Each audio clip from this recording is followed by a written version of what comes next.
전능하사 천지를 만드신 하나님 아버지를 내가 믿사오며 그의 아들 우리 주 예수 그리스도를 믿사오니 이는 성령으로 잉태하사 동정녀 마리아에게 나시고 본디오 빌라도에게 고난을 받으사 십자가에 못 박혀 죽으시고 장사한 지 사흘 만에 죽은 자 가운데서 다시 살아나시며 하늘에 오르사 전능하신 하나님 우편에 앉아 계시다가 저리로서 산자와 죽은 자를 심판하러 오시리라. 성령을 믿사오며 거룩한 공예와 성도가 서로 교통하는 것과 죄를 사하여 주시는 것과 몸이 다시 사는 것과 영원히 사는 것을 믿사옵나이다. 아멘. 네, 이 시간 찬송하시겠습니다. 찬송은 찬송가 28장, 찬송가 28장 1절과 3절을 찬송하시겠습니다. 찬송가 28장 1절과 3절을 찬송하시겠습니다. 28장 찬송하시겠습니다. 복의 근원 강림하사 찬송하게 하소서. 한량없이 자비하심 승량할 길 없도다. 천사들의 찬송가를 내게 가르치소서. 구속하신 그 사랑을 항상 찬송합니다. 주의 귀한 은혜 받고 일생 빚진 자 되네. 주의 은혜 사슬 되사 나를 주게 매소서. 우리 마음은 연약하여 범죄하기 쉬우니 하나님이 받으시고 전국인을 지소서.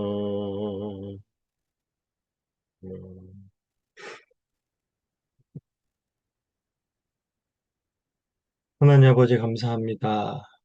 우리 아침도 저희들을 깨우시고 또 주님께서 저희들의 생사화복을 주관하시며 저희들의 인생을 이끄시는 주님이심을, 또한 그런 주님을 신뢰하며 바라보게 하심을 감사합니다. 이 아침에도 우리가 시편의 말씀을 묵상하며 또한 시편 기자의 마음이 또한 우리 마음 되게 하여 주시옵고, 또한 이 말씀이 뜻하는 바를 밝히 깨달아 알게 하시며 또한 깨달아진 그 말씀이 우리 안에 누려지게 하시고, 또한 이 말씀을 따라 순종하며 살아갈 수 있는 큰 은혜와 복들이 있게 하여 주시옵소서. 감사합니다. 예수님의 이름으로 기도합니다. 아멘. 네, 오늘 시편 128편에서 129편의 말씀입니다. 먼저 시편 128편의 말씀을 봉독하겠습니다. 여호와를 경외하며 그의 길을 걷는 자마다 복이 있도다. 내가 내 손이 수고한 대로 먹을 것이라. 내가 복되고 형통하리로다. 내 집 안방에 있는 내 아내는 결실한 포도나무 같으며 내 식탁에 둘러앉은 자식들은 어린 감람나무 같으리로다. 여호와를 경외하는 자는 이같이 복을 얻을 것이로다. 여호와께서 시온에서 내게 복을 주실지어다. 너는 내 평생의 예루살렘의 번영을 보며 내 자식의 자식을 볼지어다. 이스라엘에게 평강이 있을지로다. 하나님의 말씀입니다. 하나님께 감사합니다. 네, 시편 128편은 여호와를 경외하며 그의 길을 걷는 자에게 주어지는 복이 무엇인가 라는 것을 고백하고 있습니다. 그 복이 무엇인가 라고 봤을 때 첫째로 내가 내 손이 수고한 대로 먹을 것이라. 그리고 내가 복되고 형통하리라 말씀하십니다. 너뿐만이 아니라 내 아내는 결실한 포도나무가 될 것이며 또 식탁에 둘러앉은 자식들은 어린 감람나무 같을 것이다 라고 말을 하고 있습니다. 포도나무와 감람나무를 통해서 그 비유를 통해서 이 가정이 얼마나 풍성하고 또 기름진 복을 받는 그런 가정이 될 것인가라는 것을 말해주고 있습니다. 이러한 복을 받은 대표적인 성경의 사람, 구약에서 한번 찾아본다면 아마 요셉이 떠오르지 않을까 생각합니다.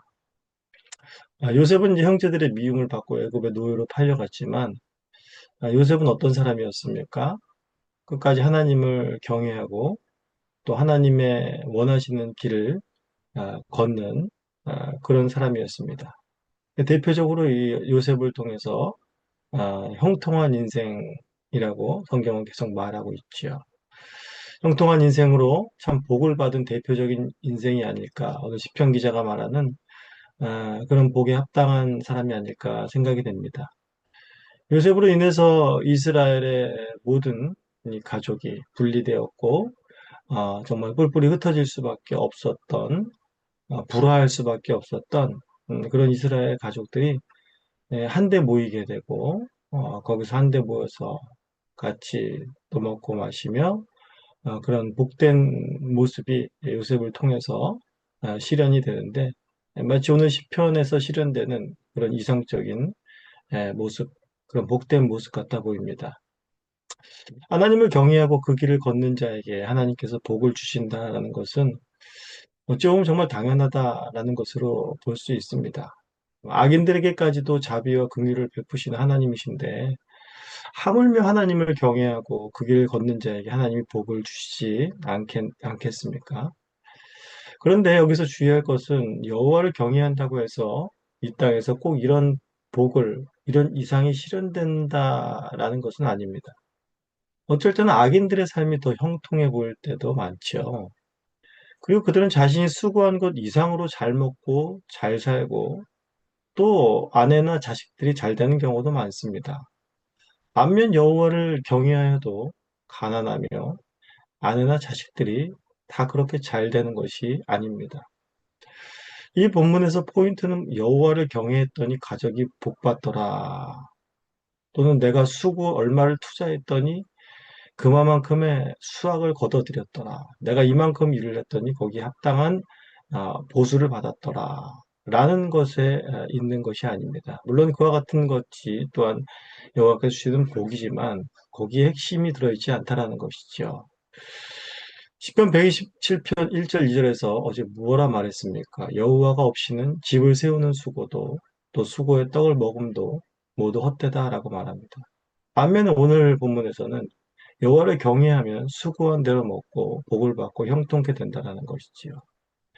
핵심은 이 땅에서 잘 살고 잘 먹고 어떻게 하면 행복한 가정을 이루느냐라는 것에 있지 않고 그 인생 속에서 여호와가 계시느냐 안 계시느냐 바로 인생의 주인이 자신이냐 여호와시냐 인생의 복과 형통을 주관하시는 분을 여호와로 믿고 있느냐 아니냐라는 것에 있는 것입니다. 이러한 내용, 이러한 핵심을 바로 5절에서도 말하죠. 이렇게 주어지는 복의 근원이 어디서 출발한다고 말합니까? 바로 시온에서 나온다라고 말합니다. 하나님께서 계시는 곳으로 상징되는 시온, 곧 바로 하나님으로부터 모든 복이 시작되며 반드시 그 복이 이루어진다라는 사실이 더 집중하고 있는 것이죠. 하나님을 경외하는 한 사람, 그 길을 걷는 한 사람으로 시작하여 예루살렘 전체의 복과 번영으로 대대손손 이어지며 결국에는 거기에 평안이 임할 것이다 라고 말합니다. 이 말을 들으면 누가 생각납니까? 하나님께서 택하시고 하나님을 경외하며 하나님의 길을 걸어갔던 이스라엘의 조상 아브라함을 통한 그 복의 선언이 생각이 나지 않습니까? 아브라함 한 사람과 그의 가정, 그리고 그의 후손, 대대로 영원한 복을 아브라함에게 선언하셨습니다. 그리고 하나님께서는 반드시 그 복을 현실에서 또한 실현시키시고 누리게 하셨습니다. 하지만 이 복은 이 땅에 한정된 것이 아니었지요. 요셉을 통해서 그리고 다윗과 솔로몬을 통해서 이스라엘에 누렸던 복과 형통이 영원하진 않았습니다. 하지만 하나님께서 약속하신 복과 형통은 영원하고 견고한 것에 있습니다. 그것은 바로 그리스도를 통해서 이루신 영원하고 견고한 복인 것이죠. 진정으로 하나님을 경외하고 하나님의 길을 온전히 걸어가신 그리스도께서는 그분 자신을 내어주심으로 인하여서 택하신 모든 백성을 하나님의 천국잔치로 끌어들여 하나님과 함께 먹고 마시게 했으며 영원한 복을 누리게 하실 것이라는 것입니다. 바로 이 시편 기자는 그의 말은 여기까지 이 영원하고 견고한 복까지 그 형통함까지를 바라보고 거기까지 나아가게 하고 있다는 것입니다. 이제 시편 129편을 읽도록 하겠습니다. 이스라엘은 이제 말하기를 그들이 내가 어릴 때부터 여러 번 나를 괴롭혔도다. 그들이 내가 어릴 때부터 여러 번 나를 괴롭혔으나 나를 이기지 못하였도다. 밭가는 자들이 내 등을 갈아 그 고랑을 길게 지었도다. 여호와께서는 의로우사 악인들의 줄을 끊으셨도다. 무릇 시온을 미워하는 자들은 수치를 당하여 물러갈지어다. 그들은 지붕의 풀과 같을 지어다. 그것은 자라기 전에 마르는 것이라. 이런 것은 베는 자의 손과 묶는 자의 품에 차지 아니하나니 지나가는 자들도 여호와의 복이 너희에게 있을지어다 하거나 우리가 여호와의 이름으로 너희에게 축복한다 하지 아니하느니라. 하나님의 말씀입니다. 하나님께 감사합니다. 이제 시편 129편에서는 먼저 1절부터 4절까지에서는 이스라엘이 고난 가운데에서도 승리하며 또 그렇게 승리할 수 있는 비결이 무엇인지를 말해줍니다. 그리고 5절부터 8절까지는 악인들의 멸망을 위한 시편 기자의 기도가 나오게 됩니다. 이스라엘은 먼저 자신이 어릴 때부터 많은 고난을 받았다라고 고백을 합니다. 사실 이스라엘은 애굽에서 종살이부터 시작하여서 가나안 땅에 가는 길에 그리고 가나안 땅에 들어가서 그리고 또 나라가 세워지고 분열되고 또 바벨론 포로가 되기까지 수많은 이방 나라들로부터의 공격이 있었고 또한 고난과 핍박이 있었던 것을 우리가 잘 알고 있습니다. 그리고 신약 성경에서도 여전히 이스라엘은 유대인들은 로마의 압제 속에서 고통받는 그런 모습들을 볼 수가 있죠. 이 고통이 얼마나 크고 지워지지 않을 만큼 깊게 그들에게 새겨졌는지를 이렇게 표현하죠. 밭가는 자들이 내 등을 갈아서 내 등에 고랑이 길게 낮았다라고 말합니다. 내 등에 고랑이 생길 정도로 갈리고 패이고 찢겼다라는 말을 하는 것이죠. 그런데 이런 고통 속에 있던 이스라엘이 놀라운 고백을 하죠. 그들이 나를 괴롭혔던 자들이 나를 이기지 못했다라고 말한 것입니다. 마치 우리가 얼마 전에 광복절이었는데 일제 그런 심한 압박과 심한 고문 속에서도 무릎을 꿇지 않았던 독립투사와 같은 그들의 기계, 그들을 일제 압박이 일제 그 안악함이 독립투사들의 그 기계를 절대 꺾지 못했죠. 마치 이런 뉘앙스 같이 들립니다. 물론 이런 사실들도 있었습니다. 하지만 이들이 여기서 나를 이기지 못했다, 내가 이겼다라고 하는 것은 자신들의 어떠함에 근거하는 것이 아니 근거를 들어 말하는 것이 아닙니다. 바로 4절에서 말하는 바 여호와께서는 의로우사 악인들의 줄을 끊으셨도다 라는 것에 기인하여 하는 말인 것이죠. 이스라엘을 끊임없이 올무에 걸리게 하는 죄의 문제와 이방의 압제, 끊어지지 않는 악인들의 줄을 하나님께서 끊으셨기 때문에 이스라엘은 내가 이겼다라고 말할 수 있는 것입니다. 사실 이스라엘은 자신들의 죄악으로 인해서 고통당할 때가 더 많았었죠. 그래야 하나님께서 이방을 들어 이스라엘로 여러 고난을 겪게 하셨습니다. 하지만 그 고난은 이스라엘을 살리는 고난이었지 그들을 죽이려는 고난은 아니었습니다. 여기에 쓰임받은 이방 세력, 악한 자들은 모두 하나님의 심판을 받게 됨을 우린 잘 알고 있습니다. 이스라엘은 수많은 고난을 받으나 결코 꺾이지 않고 소멸되지 않았죠. 하나님은 여전히 이스라엘을 그의 택한 백성, 자녀로 삼고 계시고 언약을 파기하지 않으셨기 때문입니다. 그래서 5절부터 8절까지에서는 이제 악인들의 멸망을 위한 기도가 이어집니다. 악인들은 어떤 자들입니까? 시온을 미워하는 자들입니다. 시온을 미워한다 하므로 이것은 시온에 임재하시는 하나님을 대적하는 자들임을 또한 알 수 있죠. 언약 백성을 하나님의 언약 백성을 대적하는 동시에 미워하는 동시에 하나님을 미워하는 자들입니다. 그렇기 때문에 그들은 수치를 당하여 물러가기를 기도하고 있습니다. 그들이 지붕의 풀과 같이 흙이 얕아 이내 햇빛이 비추면 말라 죽는 그런 자들이 되기를 또한 기도하고 있습니다. 또한 7절에서 8절에 여기에 말씀은 룻기 2장 4절에 보아스가 추수꾼에게 여호와께서 너희와 함께 하시기를 원하노라 라는 말을 연상케 합니다.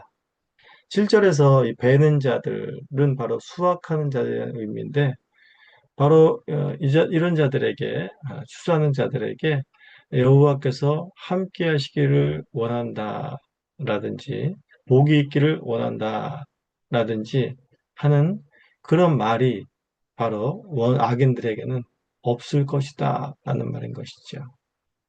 하나님은 자비로우시고 긍휼이 많으시지만 이제 시온을 미워하는 자들에게 베풀어질 자비나 복은 일말이라도 없게 하소서 하는 기도인 것입니다. 이러한 기도는 개인의 어떤 원한이나 욕심에서 나온 기도가 아닙니다. 바로 하나님의 의로우심에 기인한 기도인 것이죠. 이스라엘을 괴롭힌 자들은 단지 이스라엘만을 괴롭힌 것이 아니라 하나님을 대적하는 행위를 한 것입니다. 시인은 이런 자들이 수치를 당하며 속히 물러가기를 기도하고 있습니다. 이 129편의 본문에서도 우리는 그리스도의 모습을 떠올리게 됩니다. 그리스도께서는 이 땅에 오셔서 로마와 유대인들의 심지어 제자들에게까지도 말할 수 없는 수모와 배신, 고통을 당하셨습니다. 씻길 수 없는 그런 상처를 다 받으셨죠. 이스라엘이 당한 고통을 모두 끌어모아도 예수님의 고통에 비할 바는 아닐 것입니다. 하지만 그런 고통과 괴로움이, 그런 압제가, 그런 힘들이 예수님을 결코 꺾지 못했습니다. 그리고 결국 예수님은 승리하셨죠. 악인들은 완전히 패배한 것이요. 그 결과 하나님의 백성들은 흑암에서 완전히 벗어나게 되는 그런 복을 얻게 되었습니다. 예수님께서는 제자들에게 교회에 고난과 핍박이 있을 것이라고 했습니다. 세상은 계속해서 교회를 핍박하고 더 고통으로 몰아갈 것입니다. 하지만 결코 교회는 굴복하거나 지지 않습니다. 시편 기자의 고백처럼 여러 번 나를 괴롭혔으나 나를 이기지 못하였도다 하게 될 것입니다. 예수님께서는 말씀하셨죠. 음부의 권세가 결코 교회를 이기지 못할 것이다 라고 말이죠. 그리고 오늘 발한 128편의 5절, 6절의 말씀이 계속해서 이어질 것입니다. 여호와께서 시온에서 내게 복을 주실 것이다.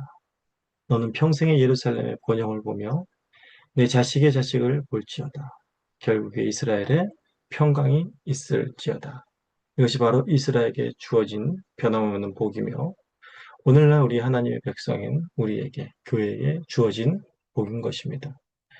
오늘도 우리의 삶에 어떠한 형태로든 고난과 핍박과 유혹이 닥쳐올지라도 이미 승리하신 주님과 함께 동행하심으로 나를 이기지 못하였도다 라는 고백이 우리의 입술 속에 있기를 간절히 소원합니다. 하나님께 주님께서 가르쳐 주신 기도를 올리겠습니다. 하늘에 계신 우리 아버지여, 이름이 거룩히 여김을 받으시오며 나라가 임하시오며 뜻이 하늘에서 이루어진 것 같이 땅에서도 이루어지이다. 오늘 우리에게 일용할 양식을 주시옵고 우리가 우리에게 죄 지은 자를 사하여 준 것 같이 우리 죄를 사하여 주시옵고 우리를 시험에 들게 하지 마시옵고 다만 악에서 구하시옵소서. 나라와 권세와 영광이 아버지께 영원히 있사옵나이다. 아멘.